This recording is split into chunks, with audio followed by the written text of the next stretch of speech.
Hi there. Let's give everyone a couple of minutes to trickle in before we begin.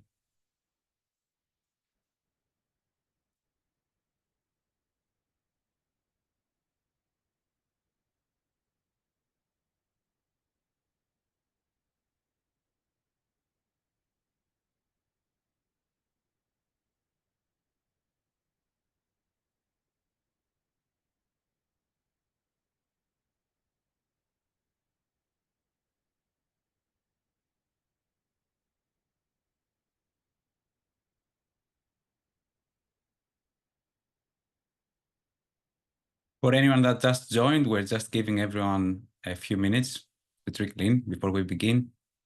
It won't be long.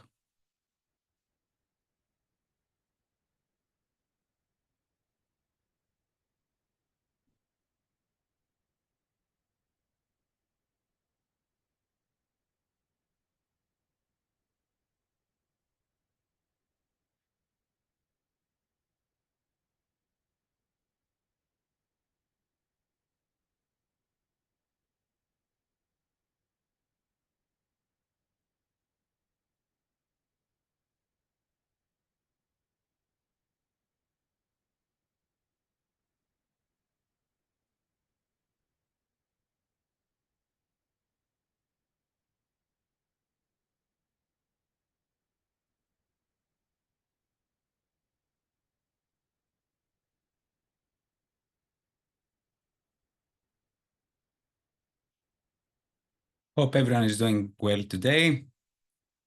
It should be another minute before we begin.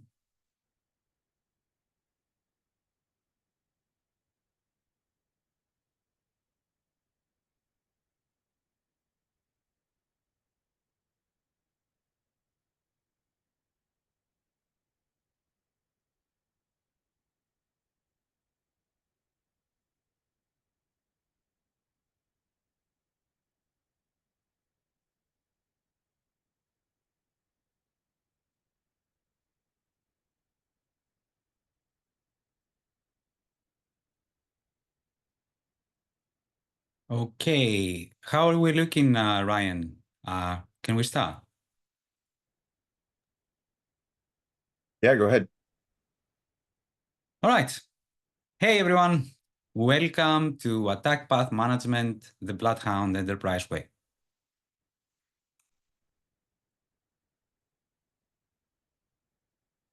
By means of introduction, I'm K. Daskalakis, or K. difficult surname, and I would like to thank you for making the time to join the session. I'm an enterprise sales engineer with the BloodHound Enterprise team, and I'll be your host for today's webinar. Feel free to send any questions you may have. We'll do our best to answer them throughout the session, and we'll also have a Q&A at the end. And also, this webinar is being recorded. A bit about my background. Before joining SpecterOps, I've worn many hats in advisory, sometimes bandanas as well, and my job often involved crisis management and helping some of the world's most important organizations recover from incidents. I've seen, therefore, the challenges firsthand, but today I'll be focusing on how you can prevent such incidents from ever happening. Today's mission should take approximately 45 minutes. We'll make a short stop on planet identity attack paths to set the scene and define the problem. Then we'll discuss threat-informed defense and why a vulnerability-centric approach does not just add noise fatigue, but it is also insufficient. Finally, we'll demonstrate how attack path management can help, showcasing our approach with a live demo of BloodHound Enterprise. By the end of this demo, I hope you'll understand how attack path management can benefit your organization, making it a good day for defense.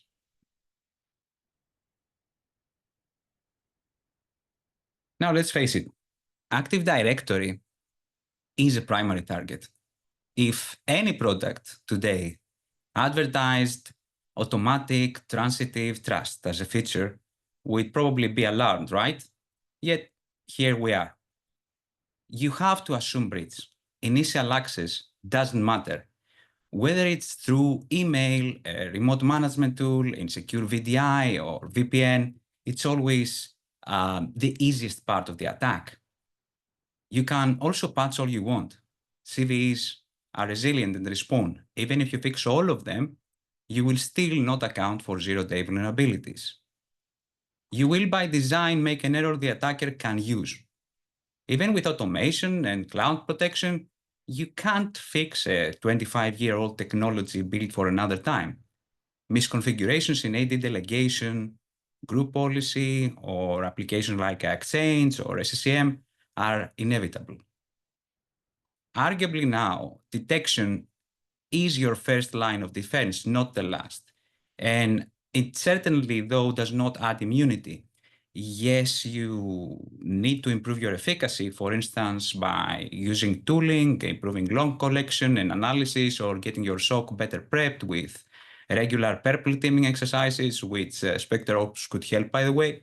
But most attackers know how to remain stealthy. Finally, pivoting on that, hiding in plain sight is easy. And that is exactly what enables lateral movement. Alerting in Active Directory is not built in or easy. It often requires third-party tools or cloud protection, which might not be possible for all organizations. And now this is not advice to be taken literally, but if you are at odds with someone in the IAM team, just look in Active Directory. You'll always find something. Since we've established the facts, let's wrap up with some universal truths about Active Directory. It is still the identity backbone. 90% of large enterprises still use Active Directory as their control plane, which inherently makes it a top target for adversaries. Also, with a new version of Active Directory coming out, Active Directory is here to stay, even with years of accumulated technical debt. And that's a universal truth. Those are universal truths. How about a hidden truth? Active Directory was never designed to serve as a contextual access system. As an example, in Entra ID, you can leverage conditional access that takes into account a ton of context before you are able to authenticate. In Active Directory, all you need is a username and a password. By that definition alone, it is practically impossible to enforce zero trust when your control plane is still on ADDS and you have a hybrid presence. Does this mean that you don't need a tier model with Active Directory? Quite the opposite, I think. Because AD is static, a rigid model like the tier model makes sense. Now, attack paths were a problem from day one of the inception of Active Directory. But now that most of us work from the cloud in a hybrid identity state, this only means we added complexity. We've taken one problem and we made it worse. Complexity increases, and so do the attack paths that you need to govern and care about. But what is an attack path? In general, attack paths are a series of logical steps attackers take to achieve their objectives, regardless of the medium, technique, or methodology. Attackers might exploit misconfigurations, permission sprawl, or blind spots in your network and detection systems in the aim of achieving their mission. But what is that binding factor that ties it all together? Identity, specifically the abuse of privilege. An endpoint may be a medium, but so can be browser-based access. An IBM report from this year details that 1 out of 3 attacks are targeting Europe, with critical infrastructure accounting 70% of those attacks. A staggering 71% spike has been observed in account abuse, with Kerber hosting as well seeing a 100% increase this year alone. So you understand that this is what attack paths are in general, right? This is how attack paths elevate themselves into being that avenue of compromise. And since we know what attack paths are in general and how much identity is being targeted, let's view the SpectreOps lens on attack paths. By our terminology, attack paths are the chains of abusable privileges and user behaviors that create direct and indirect connections between resources and identities.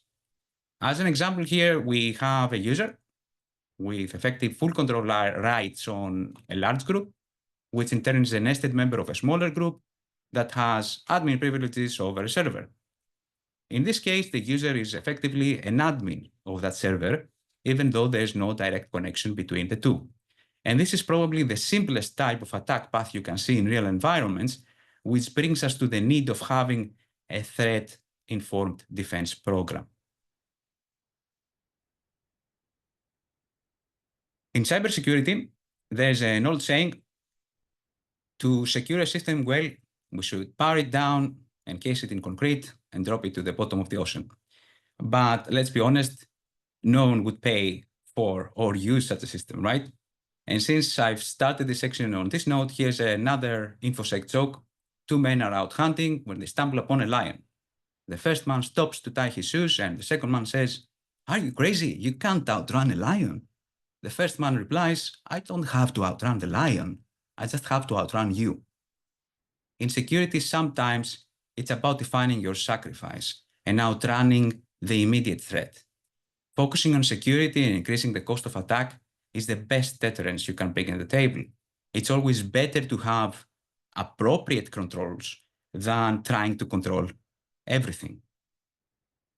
And let's reflect on this nice house a bit.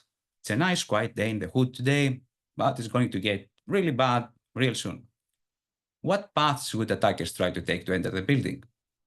They could try to break through the door by means of brute force or skill, or they could use the nearby tree to jump to the window. They might even parachute in over the terrace. Now, if you're extremely well-resourced, you could try to secure every single pathway, detection, security controls, you name it, right? But this can easily become overwhelming. It is therefore way more effective to focus your efforts on securing the most critical and easiest pathways first by focusing on the cost of attack. Protect the door first before you invest in securing the terrace. Let's take a look at some numbers. Over the past year, 49 new enterprise attack techniques were released. How many CVEs were released on the same year?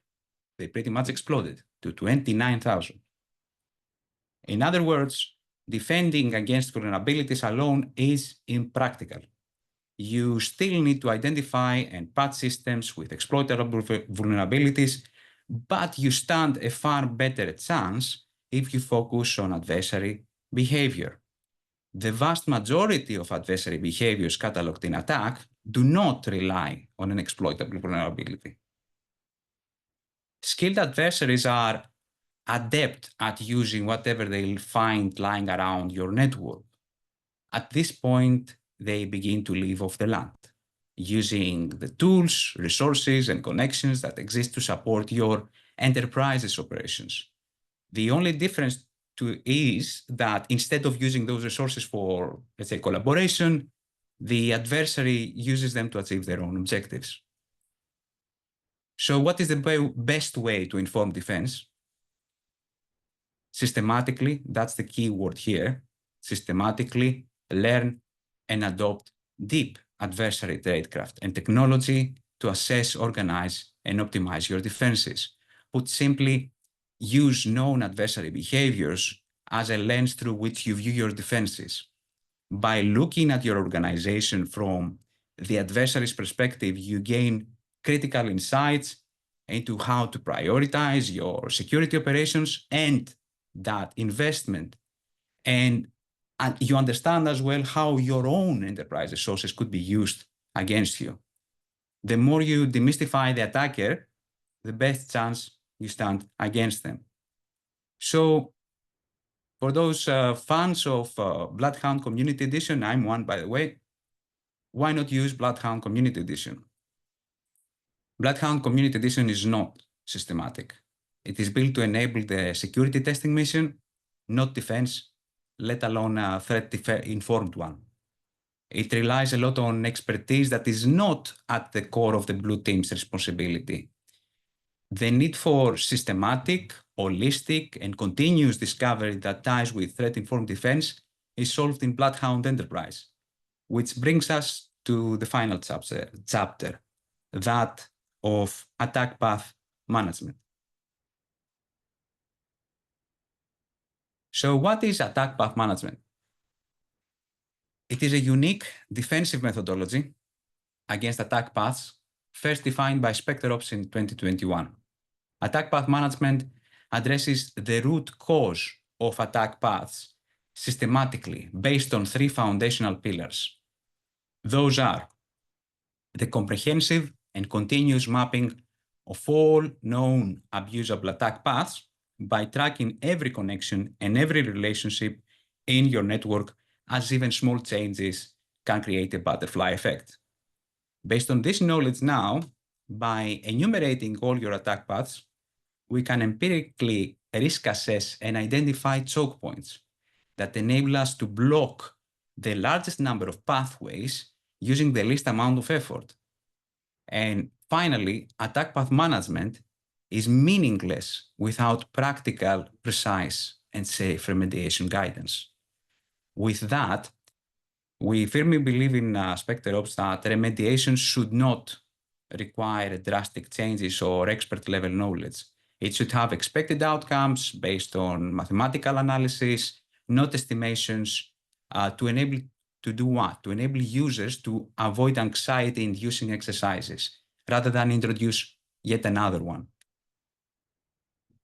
So if we think of attack path management in a program, attack path management coordinates security efforts related to attack paths across different identity-related areas. And in here, I used the RASI matrix.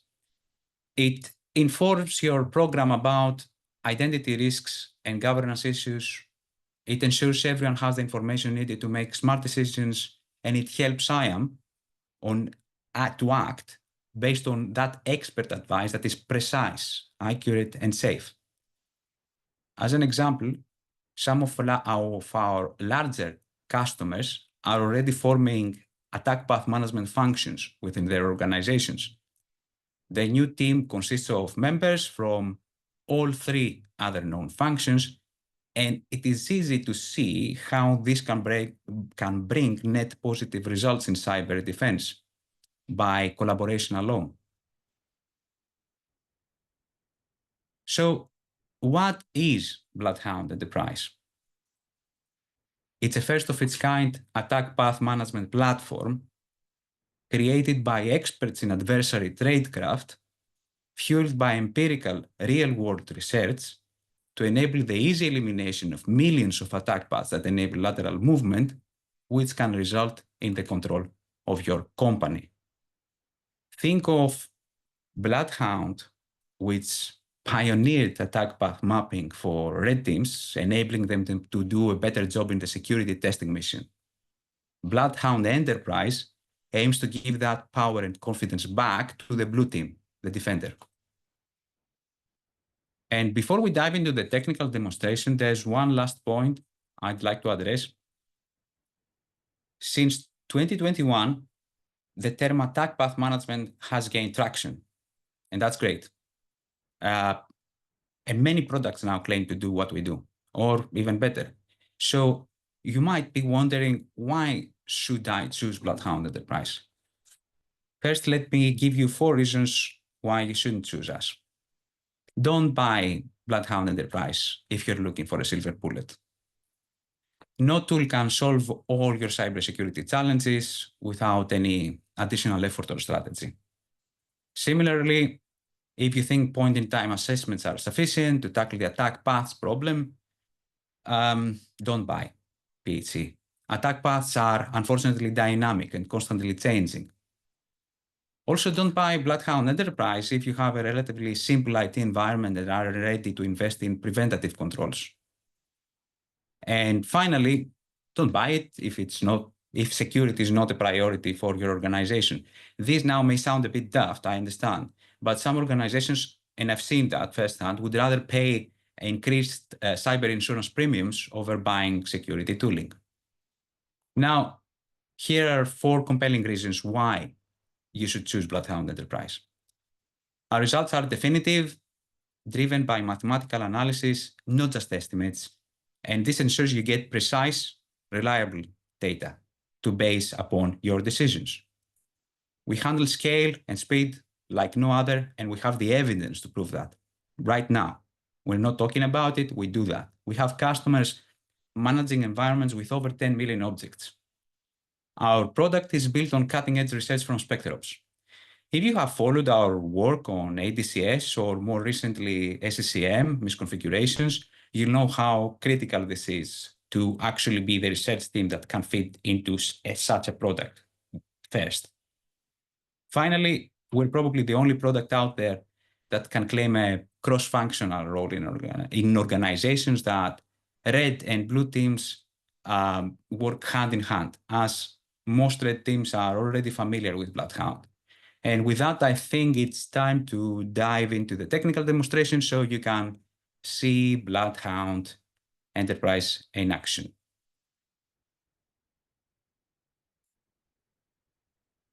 Just give me a moment to jump over my lab.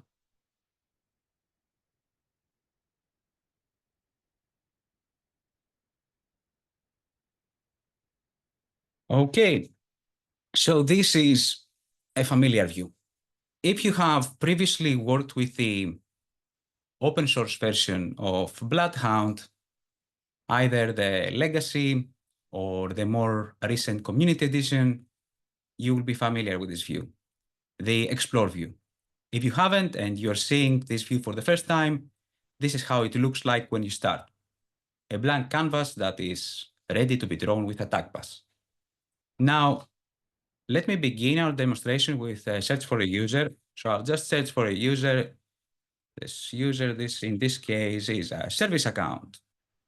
And let's use an imaginary scenario to describe a workflow, right, to make it fun. It's a beautiful day in Phantom Corp, but what they have not realized yet is that the service account got compromised earlier this morning. The service account is thankfully, as you can see, sitting in a tier 1 OU, and leadership has been assured that Microsoft's steering model is implemented. So at least we're only talking about service disruption, not game over, right?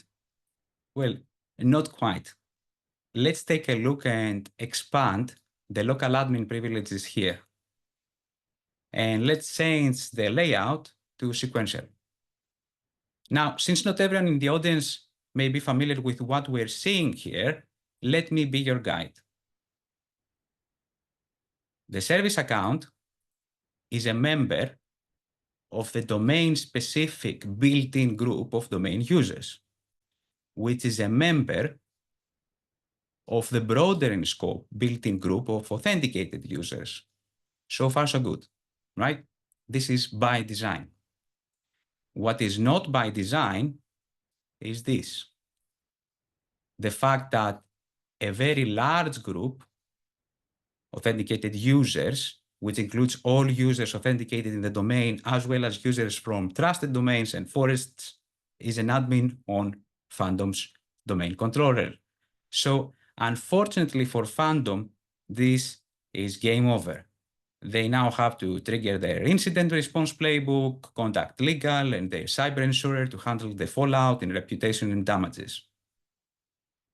Thankfully, though, that's a good thing, right? We don't want sad stories here, right? This was all a red team operation. So nothing was actually lost, but actually a junior member of the red team used BloodHound and learned a lot, right?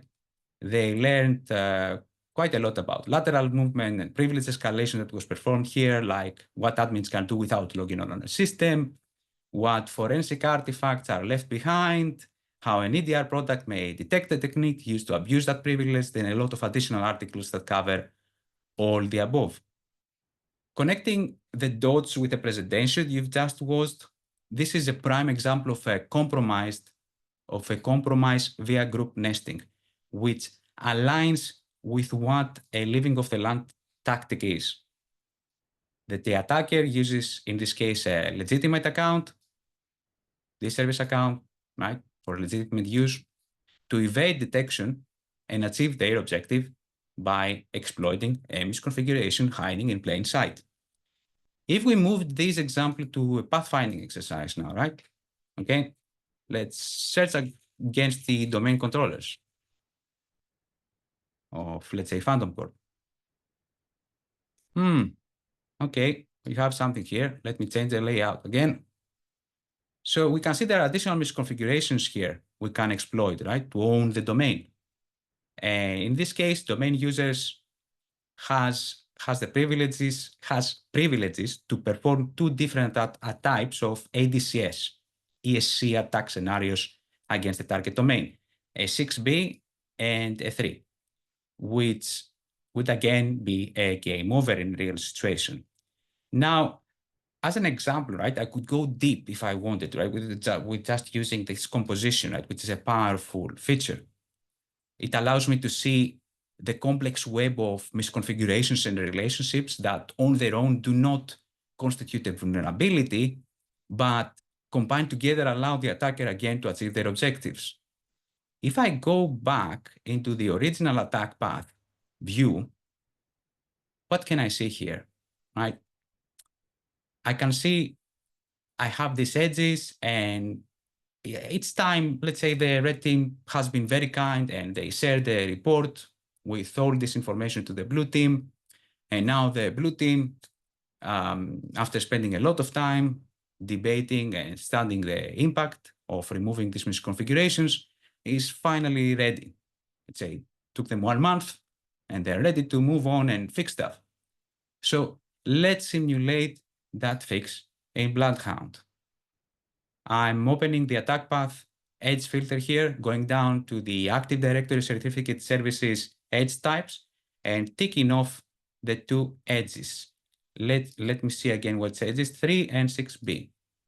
3 and 6B. Okay, let's see what happens. Oh, another one. Okay, so the blue team now goes back to the change board, raises another change, and finally, 1 month later, is ready to eliminate the newly appeared misconfigurations on authenticated users. So let's time travel and simulate this fix in BloodHound. In this case, is 1 and 6A, right? 1 and 6A. Okay, 1 and 6A. Let me remove that as well. Oh, yet again, another one. Another month passes. Now let's remove the administrator rights from authenticated users and the 10A and 9A misconfigurations. Right, so lateral movement in this case as an edge type, and 10A and 9A. Oh, okay. So you hopefully see where I'm getting at with this by now, right? And I don't have to spend the whole webinar to just do this work. But I also understand that we might have some people in the audience that may need some closure on this topic. So let me also remove the 9B and 10B edges. Okay, that's great. All right, attack path disappears. So now we don't have that attack path anymore. So great stuff, right? Imagine that almost 5 months later, we're finally done. So we don't have any other attack paths, right?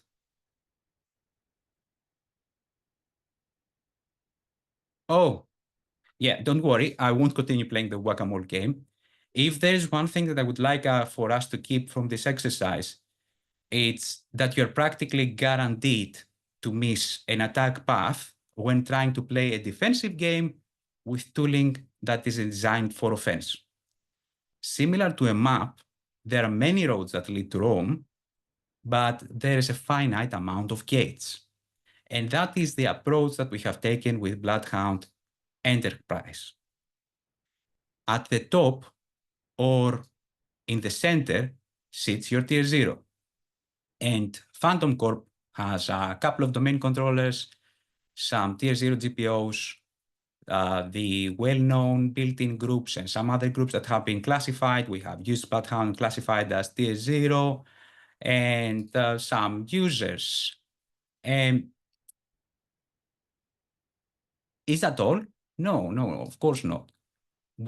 Our tier 0 should be customizable, and that's why we have the ability to actually use BloodHound to customize.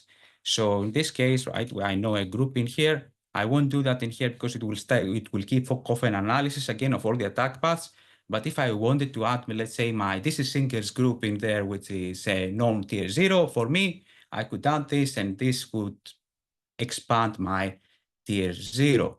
And the same applies to anything that you may have that is, let's say, a PAM solution or your SCCM if it's used to patch domain controllers, and the list goes on. So Phantom Corp, right, and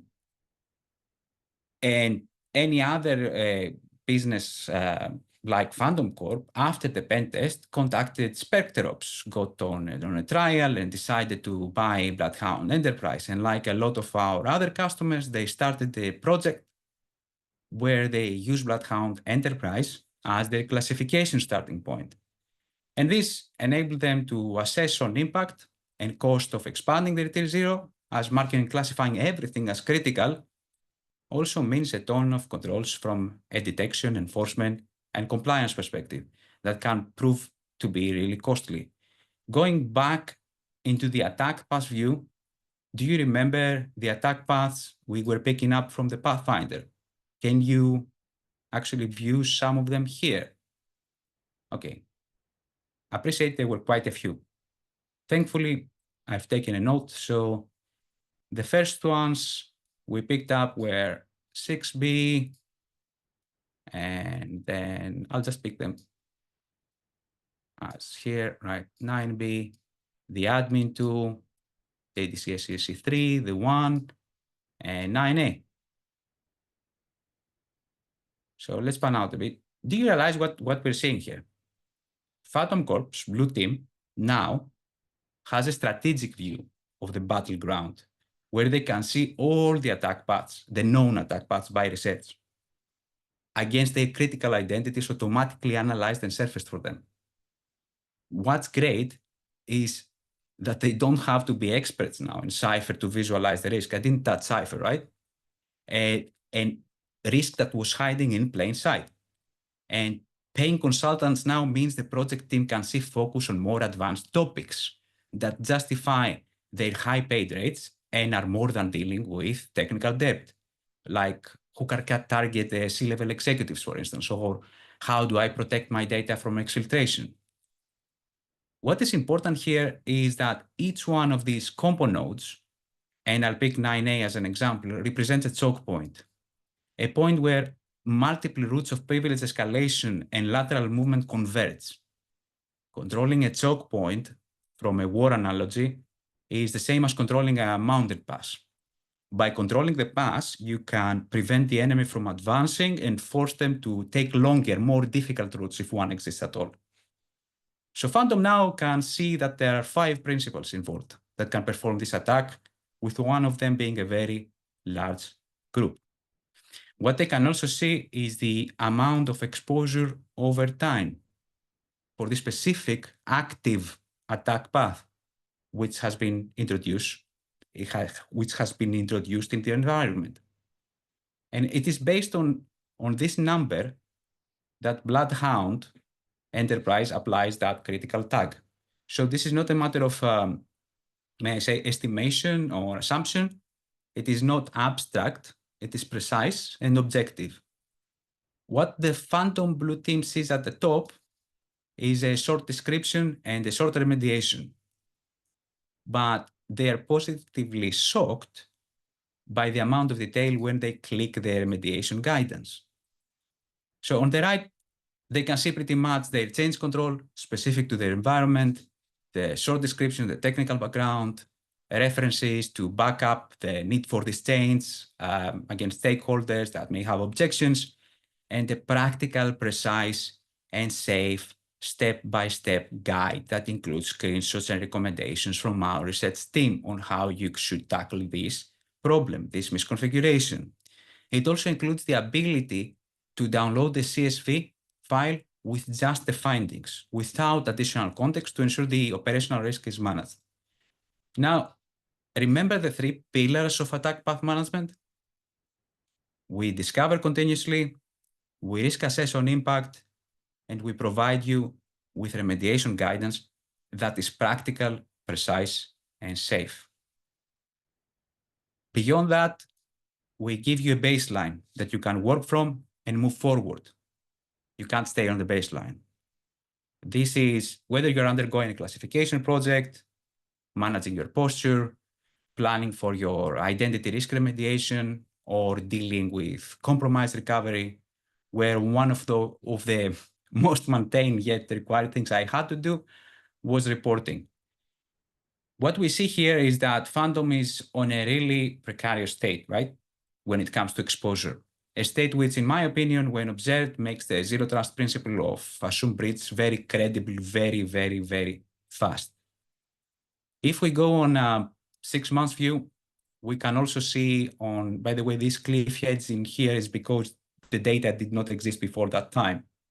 But if we go on the 6 month view, we can also see the tier zero on the tier zero principles here, a couple of spikes, which either indicate a change in procedure or an attacker creating persistence in this environment. And that's important, right? This is additional data that is coming from active attack paths, from something that is not exploited yet. What if you could actually send this to your SIEM solution, adding another behavioral risk data source to your existing solutions, to your existing signals? Okay, let me click here. Well, BloodHound Enterprise has a very well documented RESTful API, and out of the box, we have applications for the most popular SIEMs, Sentinel and Splunk. If you want to go beyond that, we are here to help you with the integration of the API, and we have a lot of documentation that can help you go forward. Now, and I think this is important for quite a few people in the audience, both collectors carry a signed certificate, and they will not get flagged by an EDR like the open source collectors do, especially if you have that experience of getting flagged and having to ask for an exception. We have worked with other vendors like Microsoft to ensure our certificate is allow listed. When it comes to collection as well, let me go to collection. The client can be configured to collect every hour all of this data and from all domains, trusting the SharpHound service account domain, including transitively.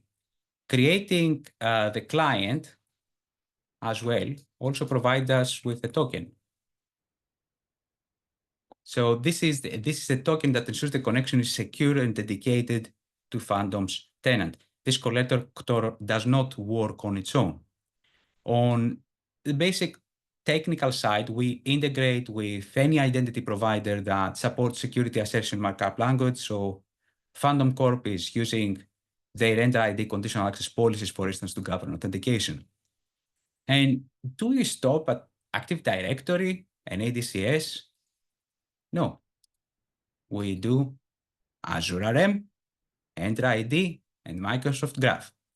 3 additional permission sets. So BloodHound and BloodHound Enterprise is very well known for Active Directory, but it doesn't just do Active Directory today. We do these 3 additional permission sets when we analyze that in the same manner.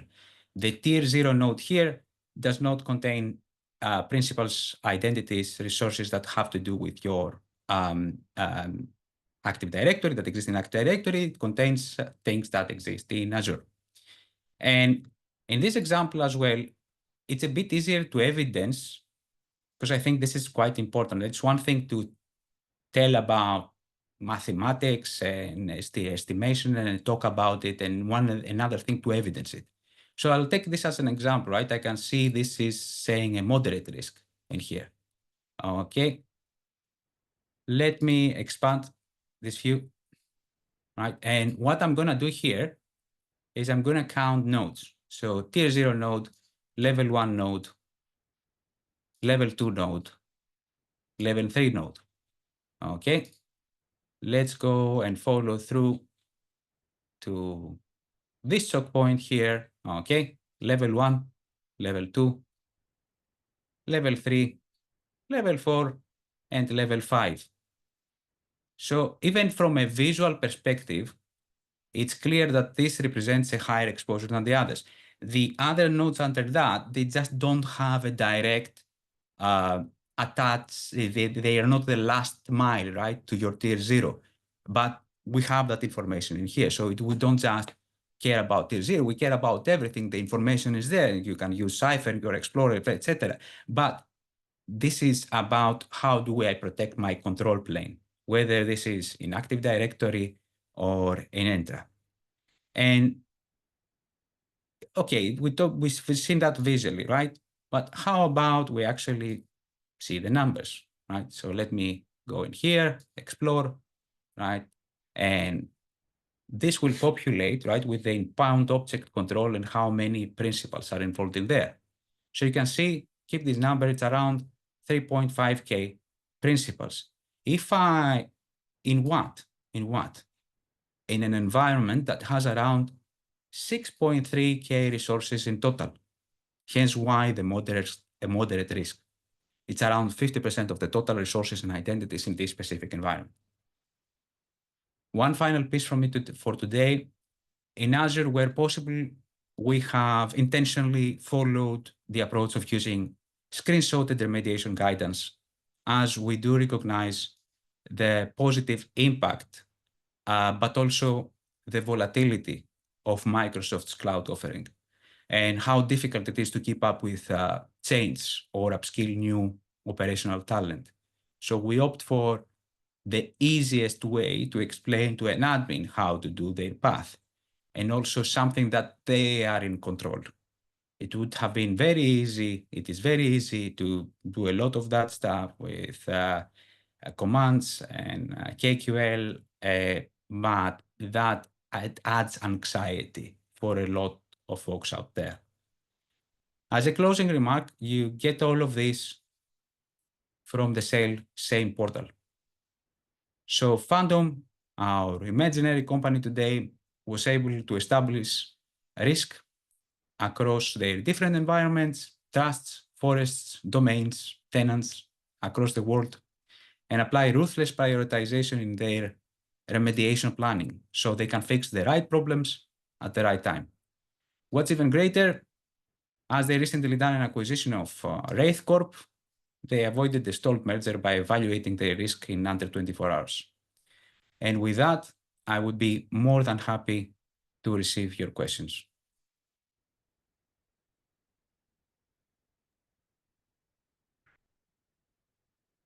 We can move on to Q&A. Yes, please.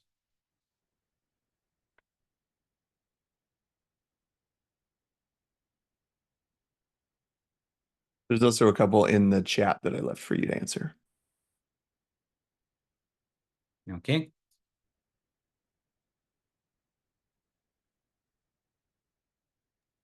In the Q&A, Kay, do you want to look at those?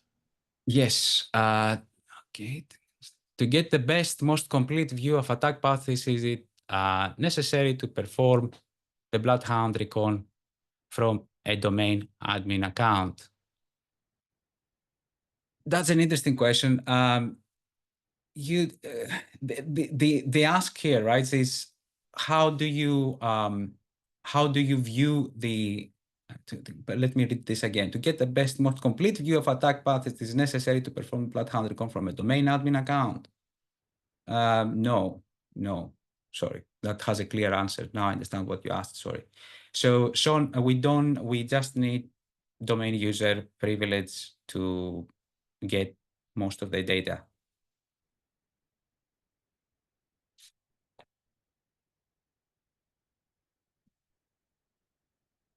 Okay.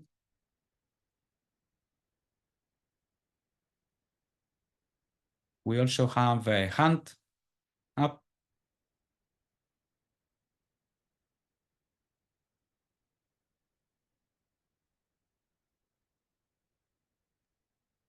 That hand's been up for a while, so you might have forgotten. So yes, let me answer again the question from Sean. So Sean asks again, okay, so domain user accounts will provide 100% of the data necessary for all paths. It is not limited by privileges. It it is not limited by privileges to get all the AD structure data. It is limited by privilege when you are trying to do what? Local group enumeration, active sessions, and collective user rights assignments. For those, you'll have to do local administration. You'll have to add the service account as a local administrator. But to get the AD structure data, to get the paths, right, you can do that with domain user privilege. If there are hidden paths because of misconfigurations that exist in local groups, yes, that would be the case that you need to enable privilege collection on those assets.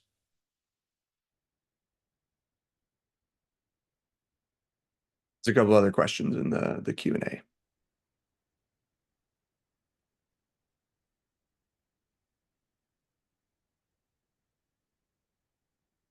Okay, bear with. Is it required? It's required domain join computer. I'm not sure if I understand the question, Ravindra. No, yes. Okay, I understand the question. The domain join computer, yes. You should get the domain join computer. I mean, I think that's an interesting one, Ryan. Have we seen cases of people not using a domain join computer? It has to be domain joined in order to correctly query the domain controller. The way that the collector works, it uses Windows features in order to make LDAP queries to the domain controller. So if it's not a domain joined system, it won't have a domain controller to reach out to. Okay, for companies that have a tiering implemented, can BHC have multiple tiers and show attack paths between those tiers, not just tier 0? No, we're focusing on tier 0. Now, can you classify using Cypher? Yes, you can. You can do a lot, right, to use mapping of your own. But our focus is on the control plane. Just to add on there, we also find a lot of companies who have implemented multiple tiers still have attack paths into tier 0 because they don't have any way to really effectively measure whether they have in fact closed all of those attack paths between other tiers and tier 0.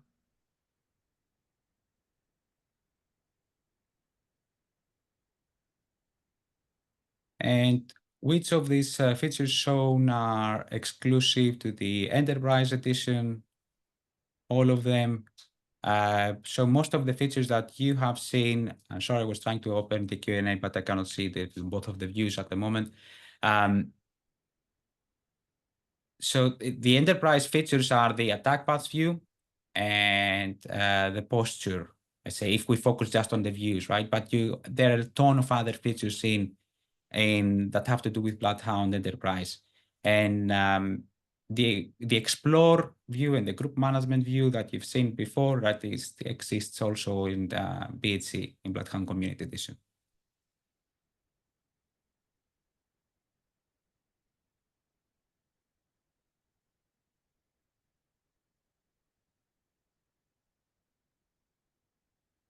Okay, in terms of pricing, if anyone wants a demo or a trial and follow up, right? The pricing, we can discuss the accurate pricing, but our pricing is based on full-time employees. We're counting heartbeats. So we're following a very fair pricing model.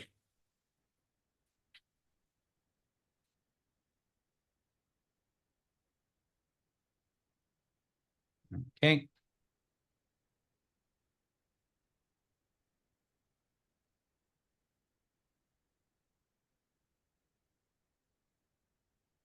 If attacker gets credential using phishing and trying to gather complete information using BloodHound from Ravindra, in such cases, this is possible without domain join computer to get domain info. I think we've answered that before. Is that possible, Ryan? Don't think it is.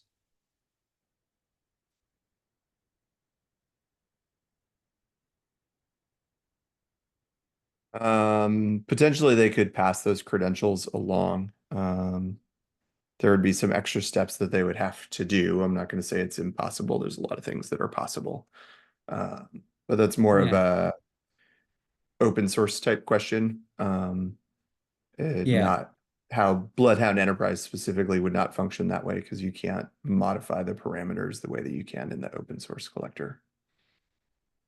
So if you have all the appropriate credentials and can point it at a domain controller, then I don't think there's a technical reason why it wouldn't work from a non-domain system.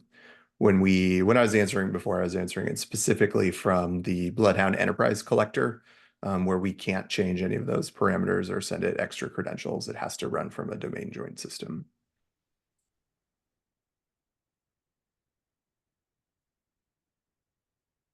Okay. Do we have any more questions?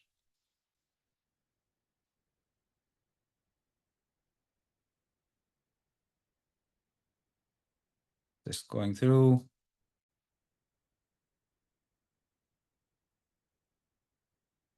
It doesn't seem that we do. By all means, and let me share my slide again here. Right.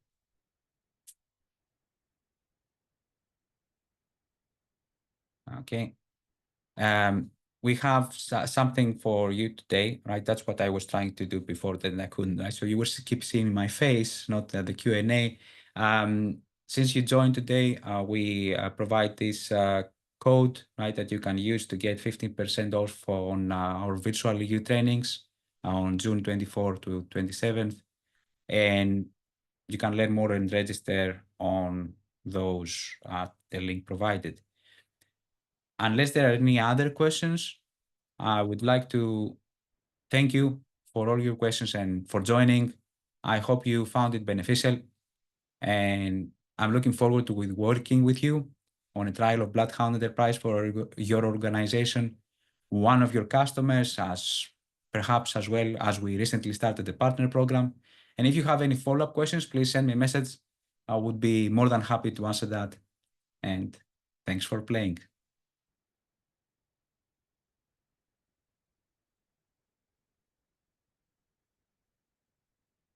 Thank you, Mahesh.